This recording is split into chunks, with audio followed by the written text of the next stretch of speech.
உங்க marriage fail ஆகல, உங்க லவ் குறையல, ஆனா நீங்க ஒருத்தர் புரிஞ்சுக்கிறது தான் மாறி இருக்குது. எனக்கு தெரிஞ்ச ஒரு கப்பிள் சந்தோஷமா இருந்தாங்க.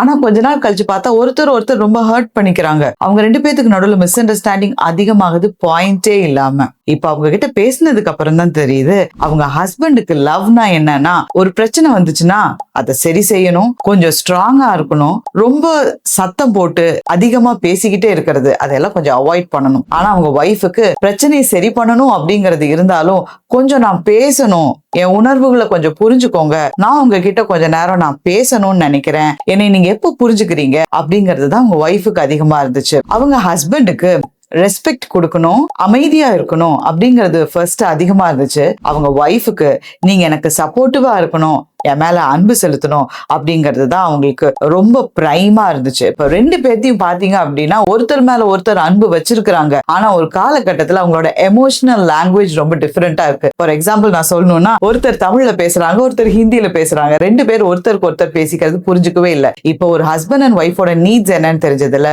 ஒருத்தரோட நீட்ஸ் இன்னொருத்தர் சாட்டிஸ்ஃபை பண்ணும்போது நீங்க ரொம்ப நாட்களுக்கு பீஸ்ஃபுல்லா சந்தோஷமா இருக்கலாம். Thank you so much.